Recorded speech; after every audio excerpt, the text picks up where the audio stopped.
You been doing any Joe? Okay. You probably do Aikido, yeah? Okay, this is, okay. And you ever had any Shindo Muso Ryu stuff? A little bit. A little bit? Okay, cool. Well, here's some more people. I'll just talk for a second while they get their shit together. So first, it's good to differentiate between the fact of Shindo Muso Ryu, Jiu-Jitsu, Jodo, and what I learned, which is slightly different. It's a branch off of that. And it's probably wise to reiterate that we don't, around here any longer, call it Shindo Muso Ryu, because it really is quite distinct. It's moved off in a different line. My teacher's teacher, Ms. Sunako Miyake, was a profound exponent of traditional Shindo Muso Ryu. She taught Carl Geiss, and he was given kind of free rein in this country to do what he wanted with it. And the nature of his mind and his approach to martial arts was to apply some fundamental ideas to whatever he'd get a hold of, and let it follow through and become all part of a piece. And so this Jodo really emphasizes an approach that comes from a Judo perspective, that comes from a Kazushi perspective, that comes from a very much a dualist type perspective versus a more law enforcement type perspective, which is what you saw expressed later in other forms of Jo. And so, yeah, we're calling this Kazayuda Budokai Jo, just so we don't piss off the Koru people. If you want that, you'll get a big dose of that tomorrow. And there'll be some fine teachers that I'm buddies with that will come in and do the real kata stuff with you. What I'll just go through is a bunch of Kamae and Kihon and stick handling ideas that shouldn't take you too far off the beam for what they're doing tomorrow, and give you some basic stick handling issues and stuff you could do at home on your own too.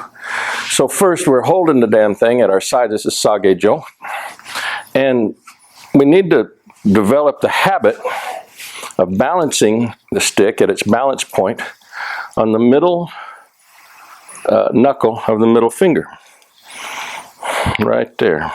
And you got to work it up and down a little until you find the correct balance point on the correct part of your hand, because we want to use as little structure as possible in our hand, just a light change in the fingers, to let this tip naturally come up. If we grip too hard, it'll start tracking over to the side. What we're after is an imaginary line drawn between us and a person at the navel, and for when he makes that correct change in his grip, that tip should come up and align on that line between the navel and the navel. So it should, and you're after a structure here that becomes crazy consistent, where you don't have to look at the damn thing, and you can put your hand on it every time. And if you grip it funny, you're like, it's not quite the right spot. You're looking for a thing that's very automatic, without any extra effort and extra grip. Cool? Boom. Second issue, we'll go from here, is we're going to tie this action of putting it right in front of our navel to stepping forward and putting it on eye level. And again, you're looking at an imaginary target, somebody who's your same height, going right from the nasion of the skull to your own, and you'd like the tip of that thing, yeah, right here with him, bam, boom, it's just dead on, just dead on. And this is a function in Jodo, much like we see in our Aikido, of the hand automatically coming up, tying it to the foot, from here to here, and then together here. Boom. Cool. How you know you got it right is, yeah, you make a target, like this target on the wall over here, and you practice just putting it right there on that spot over and over again. You put yourself a target up at home, you put it right at your own eye level, And you just practice stepping in and touching it until it becomes very, very automatic and very accurate. Cool?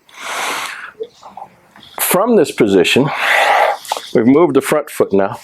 We're going to grasp the end of the stick and we're going to put our little finger over the end of that thing. And our second foot's going to move and we push it out on that same line. We push it out so far that we have at least a hand's breadth with your fingers spread from your navel to the back hand. And so a little more distance out. And see how this is now high above your eye line? So let this hand come back a bit, about a fist width apart, and about this much space. And we're looking for a structure that's very strong in this dimension. So yeah, you got that nice. You got about a fist, very strong in this dimension, correct. This is a little tight because your hands aren't quite narrow enough. About a fist between. About there, very strong, right on that eye line. And this little pressure testing thing I'm doing lets you know what you're after. There's a tendency to see these stick activities a little narrower. There you go. There. Boom. Yeah. The problem happens, come out here, Courtney. I'll pick on you. Let's say she has a habit of placing it on the line from, say, her forehead, which is a popular place to go to. And it's a great place if you're going to hit them this way. But it has a hard time if it's on this line getting supported structurally at that end when it's like that. It's great if she's making pressure down this way. Kind of sucks if it's dealing with this. So if the objective in the Jo activity of this first position is the projection of energy through the length of the weapon, yeah, you really kind of have to invest in this kind of structure right here. And there's really no good way to do these without having a partner come around and push on you. You can you can go ahead and find a wall and place it in there and like pick up your front foot and see how much weight you can bear into the thing, and that can give you some feedback. But you'd like each of these positions that we're going to go through today to be things that you can pressure test with at least a good part of your body weight. You'd like each of them to maintain a structural integrity under duress, so that when you're actually having to use them for delivering energy, you can count on them, and it's not a theoretical thing. So we've gone from here to here to here to here. And there's a bunch of Japanese for all this, but I'm not, they'll beat you to death with that tomorrow. For one, I speak Japanese like a guy from Oklahoma that learned it from a Texan who was a German guy. And secondly, our whole approach, as you can see, is really informal. Most of the time we would be doing it in shorts and t-shirts and stuff like that. The real people, they dress up really nice. They get the nice hakama, but with blue, and anyway, you'll see tomorrow. So, we're now in Hante ni Kamae. This is first position. We pressure tested it. We understand what that's about. We're about to go into the strike that happens with this. And the strike begins by cupping the back hand. This little action right here. Boom. And I'm segmenting each of these little actions so that people can get that in their heads. You want to break each of these actions down into its separate parts over a long period of time until that whole thing gets pretty automatic. Cupping the back hand and posting the front hand so it ain't moving. It's just going to stay right where it's at, and we're going to draw the stick all the way back past us, leaving this hand right where it started, covering the end of the stick with the index finger. Boom. That's important because this is going to be the new pivot. As we lift, just lift with the arms for now. And as you lift with the arm from the back, keeping this hand posted in space like it's been nailed into space out there for you, go ahead and let the back leg start to kick up with it. We're going to put the foot and the rising action together. And then we're going to push all the way over and keeping this hand out there in space. Boom, boom, boom, boom, boom, boom. And again, the structure is one that's delivering energy through the length. should be good. And it should be right about at the eye, at your own eye level. So that's very good. This is a little low, but that's better. This is my throat. It's your throat too. You actually want to be here. Cool, cool, cool. A little low for you right there. I think so. Okay, well, I can't tell where my eyes are. I think that's it. I think that's where you're after, right there. Cool. Hante strike. Could you deliver power with it? Boom! Yeah, you can whack with this thing too. But the primary objective is to wind up in the structure that gives you, go ahead, do one. Step over, boom. The extension from this position, the hand's a little closer, and the extension through the length. Yeah, yeah. We'll just do a few back and forth in a circle here. And if you have a circle with partners, it's kind of nice because you can aim at the other guy. You have somebody to point at. Here, I'll get with you, Vern. Abandoned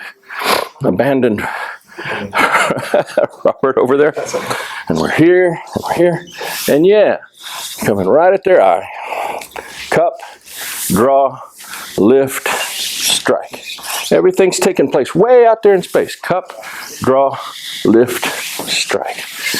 Go ahead on your own. Cup, draw, lift, strike. The cupping activity is important so that we don't wind up getting back here and winding up in a backwards hand strike. We cup so that the whole process is happening in the palm of this hand and the palm of this hand. Both palms are becoming the engaged surfaces here. Good. Good. A little more space out, a little more extension out. Good. Good. And one thing you can do if you have a partner, let's say Courtney's working on this. Let's turn face like this. And she can cup and draw. Go ahead. And have a partner just sort of hold their finger under here and walk with you to remind you to keep this damn thing out in space. Because the most common thing people do when they're learning this, go ahead and cup and draw, is they let this hand start to collapse down as that hand chambers over. Problem with that is, go ahead, do it again. If this collapses down, she winds up in a structure midway through that's really weak. If she does this correctly, and I give her pressure through the thing, and she keeps that thing, and go ahead and lift with your body, lift with your body. Yeah. The entire process can become strong through the length of the weapon and through the side of the weapon. Okay? If you start having activities where this is pulling and pushing at the same time, the pivot hand coming at you, it's very difficult to keep the power clean through the whole stroke. You'll have a zone in the middle where it goes bad. You might get more acceleration, but you lose the ability to deliver your body weight efficiently through the entire stroke. Cool? Okay, so a few more on your own. See if you can post that out in space and move around it. Good. Good. Good. Yeah. Lifting with your body, stepping. Nice. Good. Good. And try not to hit anybody. All right. Number 2 strike starts the same way. We're in Tsune Kamae. We're in this basic beginning posture. We've gone from Sage-Jo to our navel position. And this time we're going to go ahead and do what we've been practicing, putting the hand on the end. When we put the hand on the end, the little finger covers the end of the Jo. We step forward and place with the right hand and foot. And this is in this reversed hand position. Back hand and foot slide up, so we're a natural thing with our legs. Your feet will tend to be slightly wider than shoulder width, and that's cool. Feet slightly wider than shoulder width is what you kind of have to have in your body in order to counterweight this long lever that you're swinging out here. So you don't really want exaggerated big wide stances. You just really want enough to make a comfortable ride for the strike. If you were to keep your feet artificially narrow, you'd be fighting in your low back the whole time. Every time you swing, you'd be like, oh shit, you'd have to be compensating through your core. You still want your feet to be a counterbalance, which means there's a little bit, Not a lot, because it's not a huge weight, but a little bit of extra width between the feet as you're stepping. Number 2 strike, little finger covers the end. We're lifting primarily with a loose grip here. And the power is actually this back hand. We're actually going to get the feel of this, we'll let go of the back hand for a second and step opposite hand and foot and push it out on this line. We're going to draw. We don't have to cup now because we're doing the number 2 strike. Let go of this back hand, opposite hand and foot. And you'll feel, if you do this a while, feel in your own body the place where this the angle that's very easy in your grip. Boom. People say, well, is this a 45-degree angle? Or is this a 90-degree angle? Or is what kind of, how are you swinging this thing? You're swinging it in that very natural place where one hand, your back hand, your pivot hand, is driving the line for you. And there'll be a range. If you start to flatten it, it'll be like, oh, that sucks. You'll feel it. You'll feel the extra work your body has to do. And when it's in that sweet groove, for me, it's right around in here somewhere. You'll go, wow, that's the spot. Boom. The backhand, which tends to want to exhibit power and drive and push and slam, really wants to just act as a guide. Because at the end, again, we're targeting the eye, and we're targeting a structure that, again, is projecting, go ahead, through the length. Boom. Right there. Good, good, good, good, good. Go ahead. Boom. Now, see the width between the hands. Yeah. Okay. Right. Better. Good. Good. Pretty good. All right. So we have this alignment that's happening. The temptation is to start pushing hard with this hand, chambering down with this hand, and again have a snapping action, which is going to accelerate the tip quick, but is going to actually change the focus of where the energy is being delivered from in your body, from your center and the step that you're taking, which is like stepping to push a car or stepping to step through somebody for a sweep, or there's a lot of ways we go straight from the center. And if you start chambering the hands, it starts happening from the upper body. It's happening from the shoulders and from the torso up, from the solar plexus up. So key off of this hand and foot. Let the other hand act as a guide. And the other hand is really only important once you get here and you have to stabilize. You have to actually be in the process of delivering. And it rides it lightly, and it rides it with a loose wrist. The temptation also is to let that wrist cock back and turn into a pushing wrist like this. And once you do that, go ahead and do that. If he pushes that wrist into place like this and gets put under duress, he's really in a position in Aikido that's Haneri. This is Kota Haneri. He's in this process right here. This is what is winding up with. Versus if the hand aligns and the bones of the forearm and the fingers align, he closes this down slightly so that he has a little more space here. A little more. Closer, closer. There we go. Pow! Badass. Badass. So we're looking again for about a fist between the hands. We're looking again for about this much space between your backhand and your navel. And we're looking again at something where that top hand doesn't want to be cocked back, but actually wants to be aligned with the whole process. Good. Pretty nice. Good. A little more space. Height. Which means this closes. There we go. Better, better, better. Good. Okay. Pretty nice. Good. This is Gate Uch. Number 2 strike. Any questions? No? Okay. Too much detail? It's okay? Okay. Third activity is called Hikiotoshi.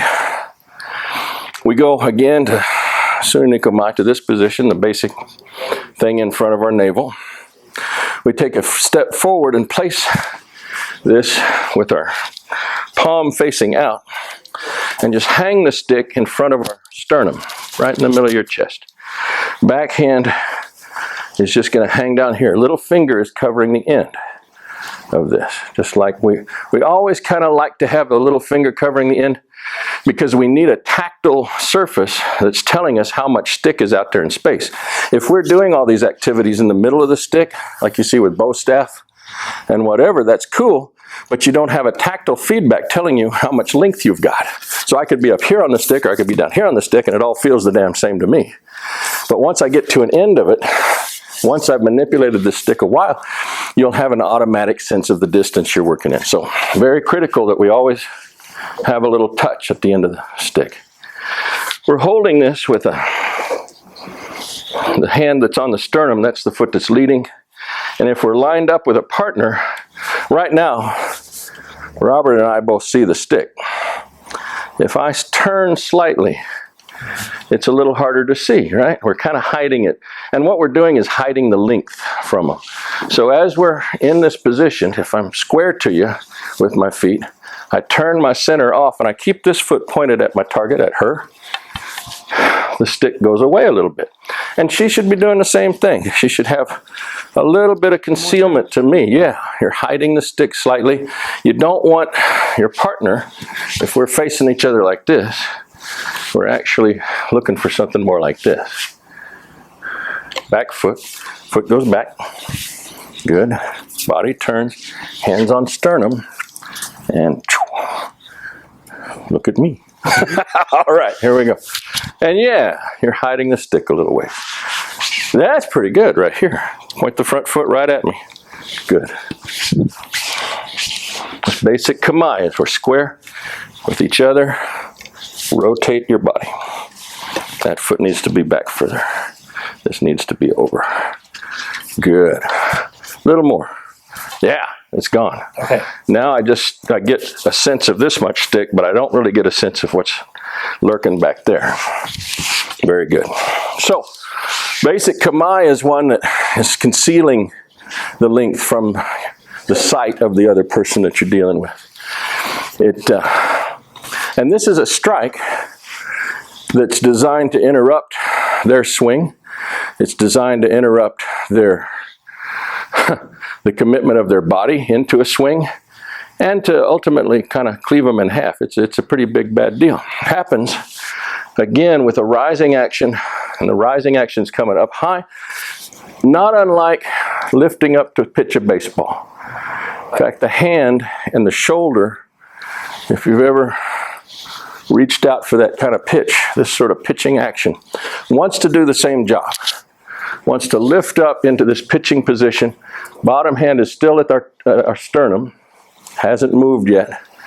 The hand is up here with a baseball in it, and we just throw the baseball and let the second hand fall with it. You take a step with that. It's interesting. I'm opposite hand and foot right now. I'm lifting, and I got a little weight coming off of my back foot.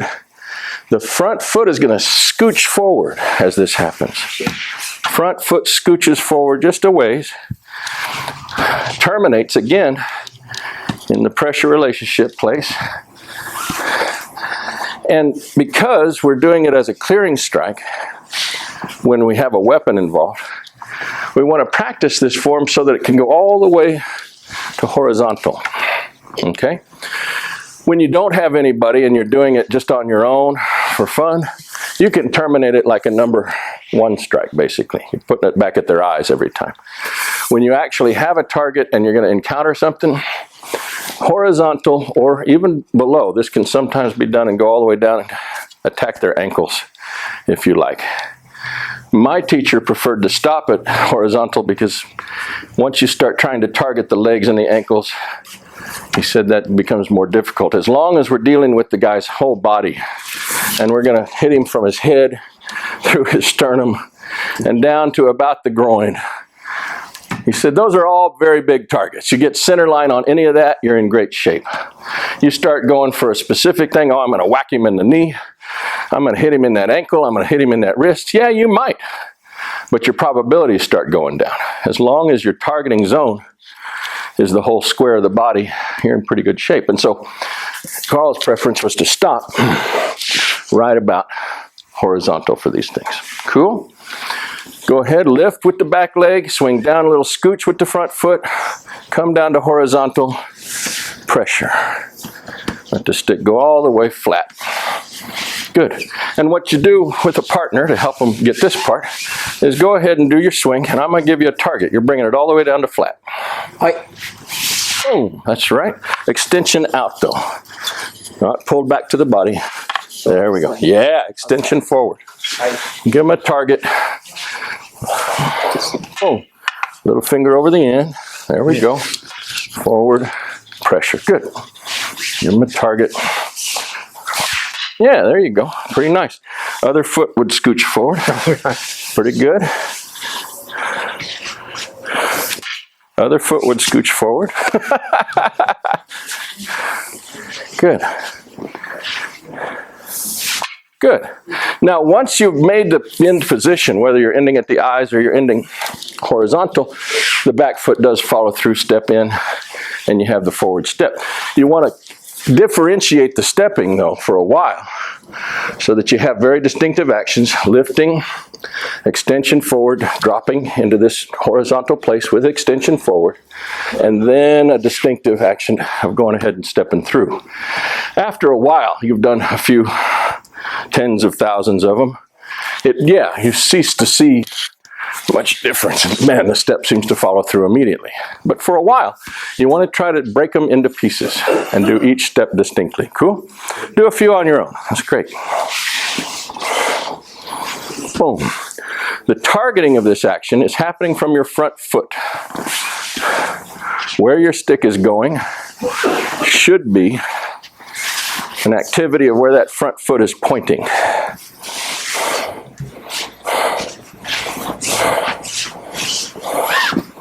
That was another thing that Carl brought into it, that we tend to think that we're aiming with our hands and with our eyes, and we are with our eyes, but we want to tie in Jodo, we want to tie our aiming functions to where we take a step. So he developed actually a whole system of firearms work where you triangulate on a certain point, just like taking this as a fixed point in space with the weapon, and then just stepping at the target. That became a side bit of fun that we did for a while. Targeting with the foot for the large center of mass, he had pretty good success helping people who'd never handled hitting targets with mass acceleration weapons pretty fast, getting them basically hitting that target. Like a softball, extend forward. Now watch out for the temptation again of letting, as this extends forward like the softball, of tending to pull this one back again. That's treachery once again. It's from this extension, as you start to throw the softball, the other hand comes out forward, and the hand travels down to make that pitch. The other hand comes straight out forward from your sternum, basically. That's how you wind up in extension and not whipping it down. Good, good, good, good. Yeah, nice, nice. Better, better. If you notice your foot rotating, so Brad just did something interesting, which was a habit many people had, and I had at one time. I try not to ever do it anymore.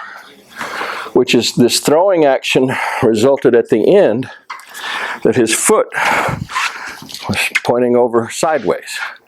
That tends to be a product of accelerating the stick faster than your center is ready for, or overpowering the front action. So you'd like this to feel more like stepping on it versus something that swings that you have to catch at the end in this semi-violent way. Right. If you over accelerate, if you start accelerating your hand, which will go like a fastball goes 90 miles an hour easily. I guess real fastball pitchers get 100 and something miles an hour with their hands. If you start fastballing the baseball pitch, the force generated that you're going to have to catch at the other end will demand that your body do extraordinary things. And one of those things is that. Because it's trying to widen your base artificially in order to catch that damn force. You'd actually like to only exhibit the power through the stroke that you can catch in a natural step. That you can catch in the natural step, still aiming forward directly at your target. So it's sort of a feedback loop. Yeah. Once you start catching yourself, catching it with this extra little thing, man, you can hit them really hard and really fast, and boom, it'll feel great. But you go, I know. I'm starting to break the speed limit. And the speed limit is there so that, again, once you get to the end of the position, go ahead and do the accelerated thing. And the feet are twisted, and he has to exhibit power through this deal. He's actually fine if I approach him this way. So go ahead and do it. Boom. And if I approach him this way and push it this thing, his body alignment, his feet alignment is actually now designed to fight the guy who's standing here. His stick is way off. He could correct it by just moving the stick over here, I guess. Or he can not rotate his hips and his feet. But as long as you're twisted at this position, yeah, I'm really trying to attack him, even though my whole targeting mechanism is facing forward. Cool? Okay, cool. Try a few more on your own.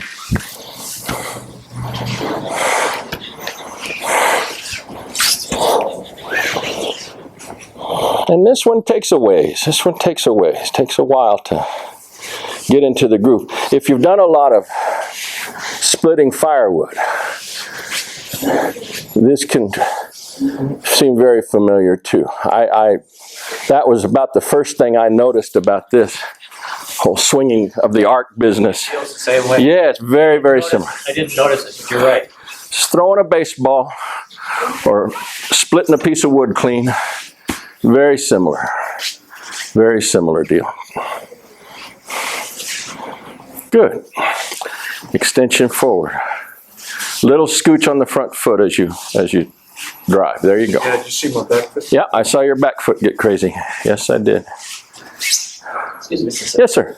You start going out immediately, or first you bring it up and then you go out? When you're learning it, you're breaking it into distinct process.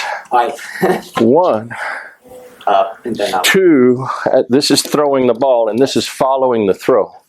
Starts to go towards horizontal. Three, little foot action on the front step. Four, at the very tail end. So four distinct pieces. Four distinct pieces. Good. Good. Yeah. Not bad. And again, when it's happening right, you get a partner to help you out so that you can put this thing under load. Go ahead. And I give you a little problem to solve as we go. Let's go back. Right? Can he lift effectively from the backhand? Like you're doing a baseball? Yeah, it's pretty good. Can you push it out forward? Yes, you can. Can you step a little bit and bring it down to horizontal? Yes, you can. And that's how you know you're in the ballpark. It's how you know where it's supposed to be. You pressure test each thing. You let your partner give you a little pain in the ass. It's not a huge force. It's just a little bit. He's got to be able to come up under duress. He's got to be able to extend forward both. Yes, under duress. He's got to push it down and through with a little step on the front foot. Boom, under duress. If you pressure test each position with a partner, you'll find very quickly what Carl's aiming at. And you can't say this is the right way, and that if you're doing it some other form of hikiotoshi, you're doing it the wrong way. This is the way that Carl defined the activities of the Jo for how he wanted to manipulate and use it.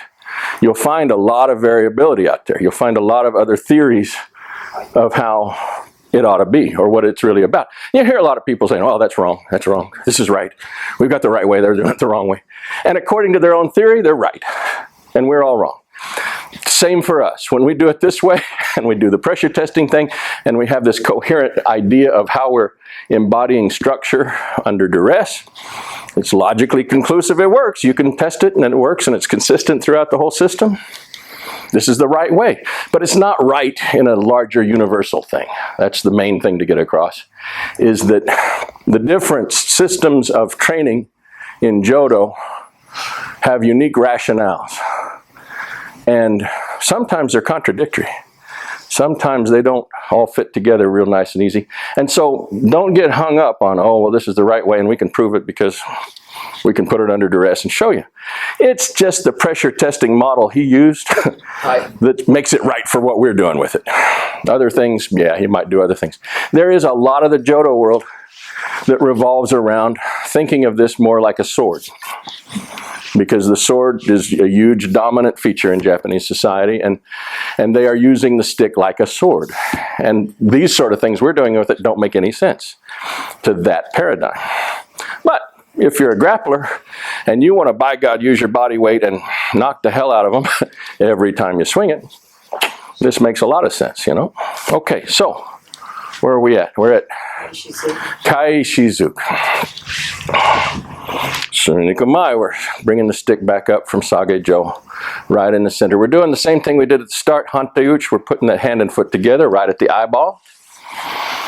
Back foot, back hand, sliding it up so that we're in the number one position that we started with. But this time, instead of a cupping action and drawing action, we're going to cup that back hand. But now we're going to push it, push, and let the top hand slide lightly and keep pushing that back hand like you're shoving it right toward their navel. And then you turn your whole body out of the way as it hits you in the head. And you come all the way back to a position where the back hand is flat against the palm is flat back here. And we push it out on a line at our navel in a thrust that comes out. Cool, we'll try that again. The action of the first part is one in which it's very tempting that as this bottom hand pushes and the cupping actions happen, we're pushing and the top hand slides, we actually want to go to a place where we could balance it on our head. We want this line to be pure, and then we want to turn our body out of the way of that line and minimize the tendency to track away from our body. We really don't want it to go away from our body any more than it absolutely has to. So we're turning the hips and we're turning the torso out of the way under that line, but we're keeping the line pointed at our target as straight as we can the whole time. Now, ideally, in an ideal universe, this would happen, this would push, this would draw, and I would run into myself right here and I would just dematerialize the core of my body from my head down to my bottom of my spine, and this would drop on that line and it would just be coming out straight from my belly. But because I can't do that, I've got to twist. And you do this radical twisting activity. But to feel it right, when you do the action, you should feel it brush, actually, I'm hitting that mic every time. You should feel it brushing down the front of your gi or your t-shirt or whatever you're wearing. If you'd feel it go out into space, that's a big technical error, and I'll show you why. So come here, Courtney. She's going to do it right. Right? She's going to push with the bottom hand.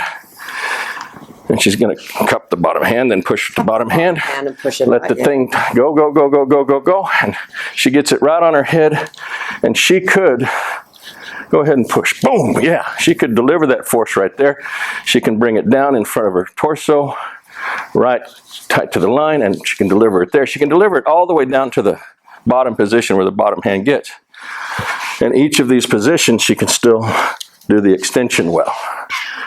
But she does it poorly. And by poorly, I mean cup the bottom hand and then don't let it touch your body as it goes down. So it's out a ways. Now she exhibits the power of pushing down through it. Go ahead and let it slide. Yeah. Oh, good. And again, as it's tracking, she's actually only able to push again a target sideways to her. If I stand in front of her and she pushes, she puts herself off balance in this thing. So it's an imaginary activity where the stick's rotating in this perfect line. We're getting ourselves out of that perfect line. And everywhere in that line, bam, bam, bam, bam, bam, all the way down to the bottom, you want to be able, if under duress, to go ahead and push through. And again, you get a partner and they're mean to you and they push on the thing and you find out if you're there or not. But if you don't have a partner, if you can make sure that it's actually brushing the front of your body and it's encountering the top of your head at the start of that thing, you'll be in pretty good shape. Bottom hand pushes, top hand slides. There's a big temptation to focus on the top hand pulling back. If you focus on the top hand pulling back, the temptation will be, oh, I'm pulling this back, is to put your weight into the back foot right there. And we really don't actually want the weight in the back foot. As we're doing this activity, we want to sink in like a elevator, like a coiled spring being compressed. Your center of gravity goes straight down where you're standing.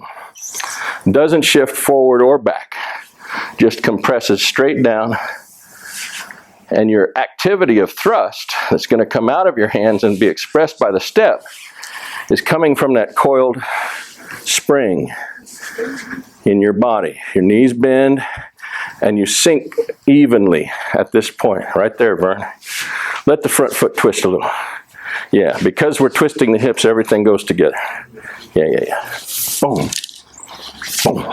Everything coils and twists, uncoils and thrusts. So yeah, I criticize the twisting of the foot. And here we're actually doing it. Yes. Yeah, that's right. Good. Yeah, nice alignment. Pressure, push out. Now, if you gripped prematurely, look at this.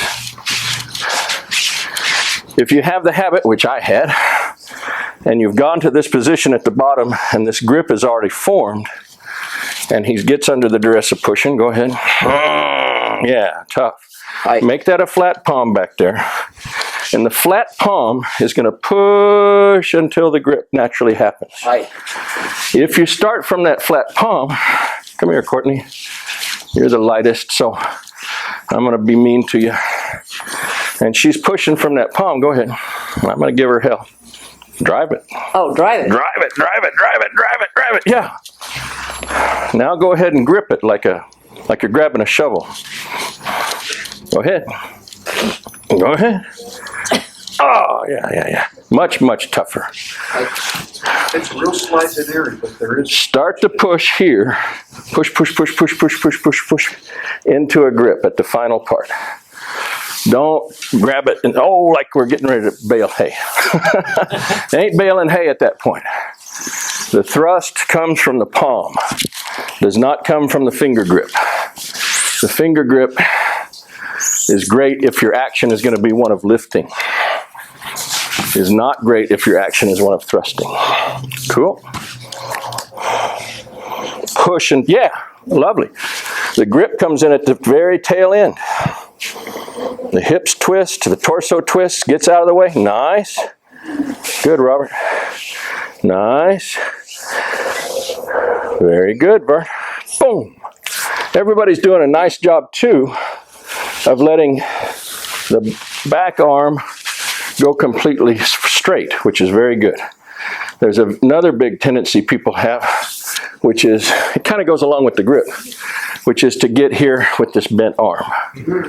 Like, I'm ready to stick him like a pool cue. You don't want a pool cue either. That's, again, really great for pitching, not so great for pushing out. Cool. A few more on your own. Go on. Good.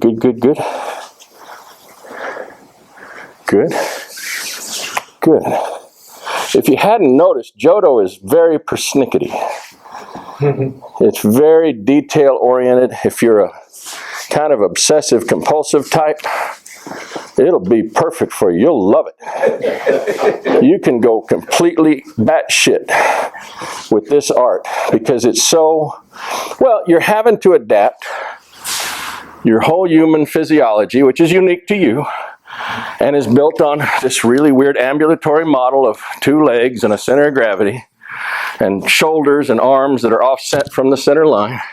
You're having to take this weird structure and do something trying to approximate what a robot could do. If you had a perfect robot that its center of gravity never went up and down and was on a tripod with three wheels, and it perfectly tracked the target every time, had a laser tracker that just zzz, and every time it moved it was right on top of that target, and had a projectile that came straight out of its center of gravity and just went boom, straight at your target, you'd have a Jodo machine, man. It could do it. We're having to approximate that kind of machine with this structure, which is insane. And so it takes accommodating this straight line, this arbitrarily geometrical, mathematical shape, in the condition of our very biologically oriented, has its own ranges of motions and shoulders and what its knees will do and how its hips work and if it's highly medicated or not, like me. Having to accommodate it with the nervous system and the body that we've got and try to pull off something similar to what the robot does, really kind of crazy. And so it has a whole bunch of damn detail that just makes you nuts if you get tired of this sort of thing. So I don't blame anybody for trying Joe and then saying, what the hell with that, you know, this is nuts. But for a certain subset of people that really do get off on the detail, it can be a wonderful study for you. It can really drive into your martial arts and do a lot of good for you, because you can take that same level of detail and apply it to arts in which you got a lot more slack. So you can get away with being pretty far off the beam and still make judo work. You got to be more precise to make aikido work. And you got to be more precise to make Jodo work. So if you're an Aikido guy and you do some Judo, you can apply a degree of rigorousness to the movement that a lot of Judo guys never get, because they're just busy throwing people and they don't really have much theory. They just got to feel. They grab and they got to feel, and then they toss somebody and say, well, that's how it works. That's great. And a whole bunch of the Judo world never get beyond just that feel deal. They're addicted to the pressure and the sensation and the slam, and everything else is secondary. And good coaches will tell them, well, you might want to put your foot here, you know, and you might want to point your toes there, and you might want to keep your posture, and you might want to, and they kind of just smile and nod and say, oh, good coach, thank you. Because they can get away with it. Because they can make it work even when they do that poorly. Jodo doesn't have that kind of slack. Aikido is somewhere in the middle between them, as far as I can tell. There is still some looseness in what you can get away with in Aikido and be pretty technically off and still pull it off. Jodo is very persnickety, so I don't know why I stopped to say that, but anyway, it's one of those things I say. What's after that, Courtney? Where are we at? Ah, yeah. So this is a companion piece to the last one. When we talked about this bottom hand pushing and the top hand drawing and coming to this position and then being able to exhibit the power, this actually does that job. And the way Carl approached it was very interesting, and to build the structure. He said it wasn't what you wound up with after you'd done it a whole bunch of times, but in order to get beginners going with it, he would start in Hante Nikomai position, this number one position, and he would have this action of raising it up and pushing tied to this foot moving and your feet coming together, the back hand getting to the back of the stick. Then the feet would come apart and the stick would project forward into body drop. Then the feet would come together again as the stick again comes directly over the top of the head, and which you can test by putting it on top of your head. And then you step through and have the follow through of the number one strike again. You're basically going to a position above the head that's telling your opponent, well, I might hit you in the top of the head, or I might be doing a thrust. And if your position is the same for both of those conditions, and you haven't telegraphed that you're doing one or the other, they don't know. If they start processing the block for the bottom, or the parry for the bottom position of the thrust, And then the top one comes out and hits them. If they reach up and start anticipating that you're about to whack them in the top of the head, the thrust comes down and hits them. So it's vital in this particular one that this position at the top look identical for both functions. There's a big tendency that when I'm doing the thrust, I get a nice square line, but when I'm getting ready to do the strike, it goes off to one side slightly. You got to watch out for that. You got to be rigorous with yourself. That every time it goes to the high position, that it goes to an identical place. And that there's really nothing they can see that says, oh, well, she's about to thrust, she's about to hit me. I don't know. I'm not sure which it's going to be. But if that shoulder tracks off, let the shoulder track off, the back shoulder track off a little bit. Now, as she's fine hitting me, but the thrust is actually going next to me. Yeah. You can look at it and say, well, she's ready to thrust over there, but she ain't ready to thrust at my center. Cool? The line gets really pure, straight above the head. Yeah. I think there's an Aikido thing like this, where it goes back behind and, yeah. Is there one up and down like this in the form you do? Okay. One of my early Aikido teachers said he would go to a Jo position like this, again, because boom, from here you're loaded, boom, to hit them from high or low. And there's really nothing telling them which it's going to be. Same kind of horns of a dilemma problem that you're giving them here. Cool? Cool. So, issue 1, tying the rise of the stick with the rise of your body. Issue 2, is it really on top of my head? Are my arms really aligned? Are they staying cool? Issue 3, tying the body drop with the step, down. Issue 4, body rise with the step, up. Issue 5, body drop again with the forward foot coming down. That's not actually what you wind up with under speed and duress. But it is what you start with in order to make sure that you're aligning your activities of rise and fall with the rise and fall of the stick. Again, we're looking at efficiencies and what you can do under duress. But in the beginning, it's very important to tie them together in your mind and in your physical activity so that every time it's going up, your center's rising. It may be that your center just rises and it doesn't actually pitch forward into a full step.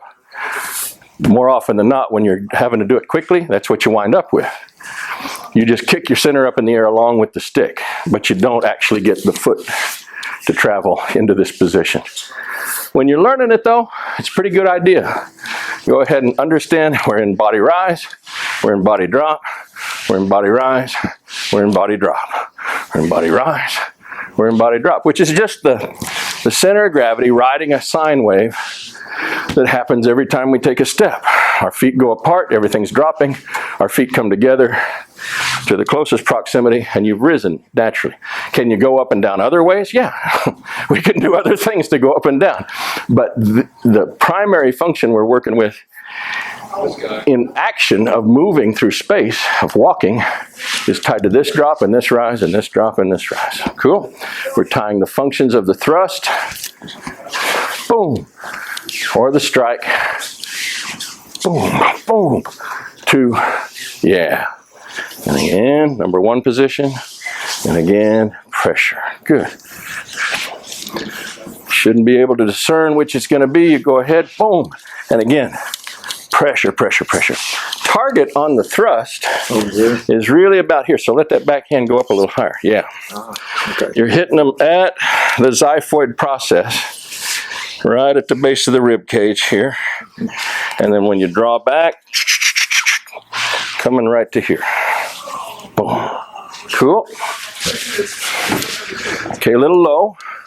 Xiphoid process here. And you feel how that's in front of your face? That's a little uncomfortable. So you probably want to raise the back hand up. There we go. Now see what you can do body weight wise, putting this into me.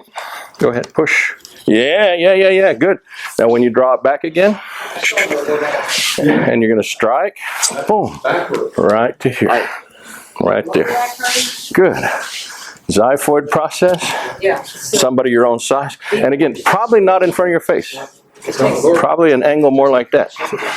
Oh, If it gets in front of your face and you have to be under duress, you hit yourself in the nose, right? So pressure, pressure, pressure, pressure. Go ahead and lean on it. Yeah, yeah, yeah. And draw back. Target here. All the way to the tip. Little finger. Little finger. There you go. Again, angle like this instead of angle like that, right? Okay. I Gotcha. have things to practice. We all do. Only took me about 15 years. Yeah, so Is it over? right. Right now you're by your cheek. Put this over your head. Put this back hand over your head. There you go. Bring this hand down slightly forward. Good. Now pressure. There we go.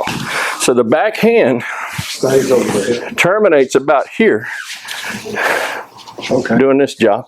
Front hand here, and we're hitting them that way. Cool? If I let that flatten into my forehead, again, it gets a little tougher. If it's down in my face, even worse. Cool? Out by the cheek, I'm fine again for pressure, but now I'm actually hitting the guy over there, right? Okay. Go, go, go. Good. Good. Xiphoid. Good. Nice. Boom. Yeah.